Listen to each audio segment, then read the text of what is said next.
Qatar, Dubai ne Abu Dhabi. Era nga wetwogerera interviews tuzze tuzikola era abasinga abantu batambudde. Era nga bwe nabagamba live yange yasooka papa okunyaniriza wano nabagamba nti okujjako oba yali yakubiri sijjukira bulungi naye nagamba kuba waliwo interviews etwalanga eza Hemaya ne tugamba kuba Hemaya era egenda komawo twagipozinzemuuko lwa bya bufuzi bino bya kulonda naye nga binagwa Hemaya egenda komawo ibadde bitulisa akakanja Hemaya egenda komawo Hemaya wenabe etusera kutujja kuba tugibagamba visa ya Hemaya emala ennaku 3 ebe efulumye ate gwe omuntu kujja network emutabuseeko awo naye abadde abagamba nti Hemaya zizimu kunso nga oba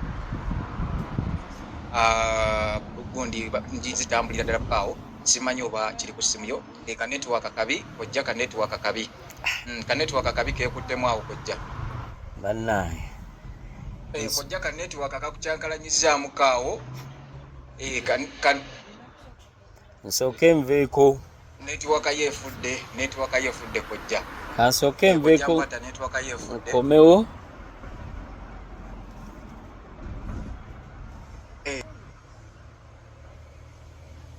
tetukyakuwulira obadde opozinze wano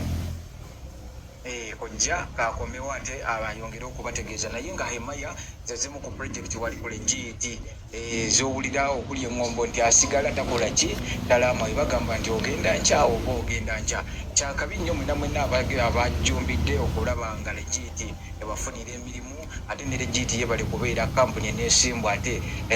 wanise bendera okulaba nga amazima gwe batava ate n'abantu nga bakwera ddala ekyo kyennyini kyosinga okwagala kojja mpata webale omulimu ogwo ate munange ffe nga bwe twasalawo okuba nga tubaweereza mu buli mbeera twasalawo okuba nga tubaleetera ebirungi byokka so gwe nawe naali awo omanya nti osuba bingi n'olunaku olwaleero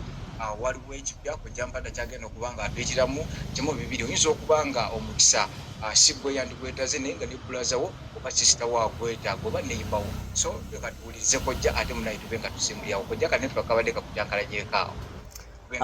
banaye network ku side ye waffe eno ndi ku VPN ate batuwonize ffe aba VPN era bwe bantwalira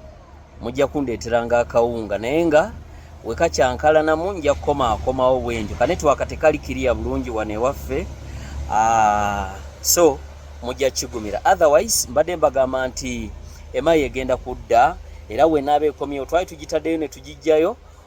kuba ba delegates bava e Bulaaya ne bajja wano kuba Hemaya is a security company ekolera mu Dubai mu UAE mwonna company y'amaanyi nnyo nene lwezze wano etwalira ddala abakozi bangi era visa zifulumira mu nnaku 3 ate gwe omuntu otambulira mu nnaku 5 oba wiiki okujjako nga papa bw'atera okugamba nti oyo okujjako nga bw'omukuba mutooki emwokya abo baba tebatambula era ajja wano lwazze yeerabirayo passport asobola okujja nga waliyo interview ate nga yeerabiddeyo passport lwazze ne passport ate waatuuka ku gate n'afuna essimu nti omwana yeesise so naye ng'abantu ab'omukisa Hemaya batalina kuleka yeetwala ba security guards bakyala n'abaami so wenaaba ekomyewo tujja kuba tubayamba legit guno omwaka gwaffe gwe tutandise gwa 5 nga tuli mu kintu era tutambudde bulungi tetunaba kubeera na bbala billion lyonna nga tulina branches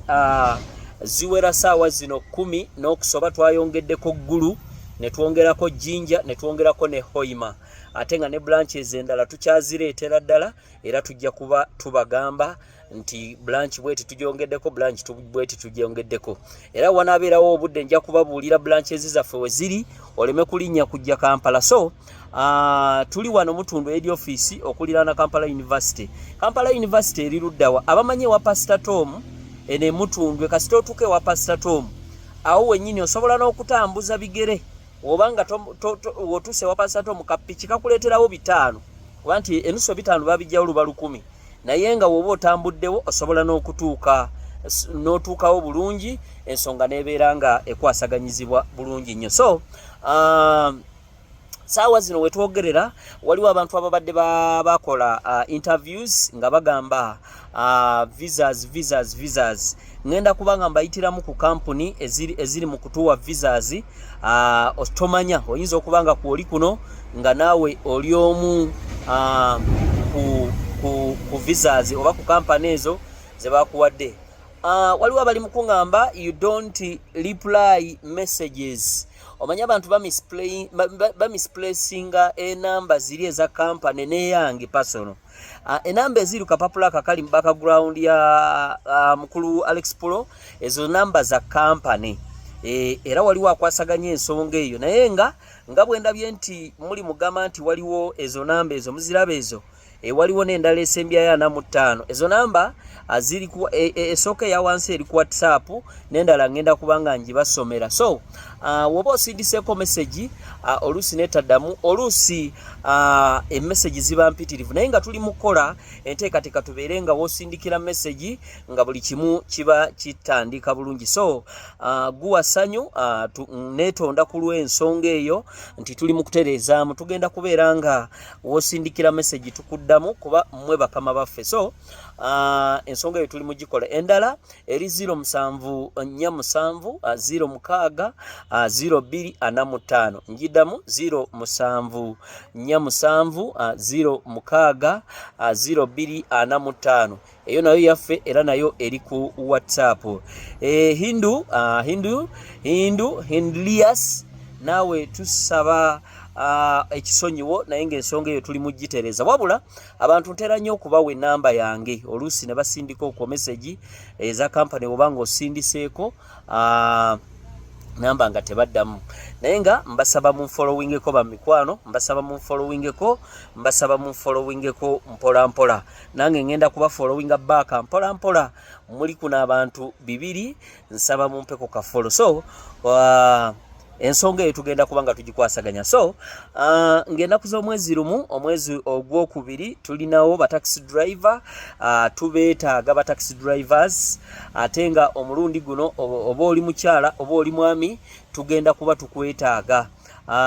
Kojja you don't have customer nedda dolini bwe kityo nze kennyini oba ze company kojja oli single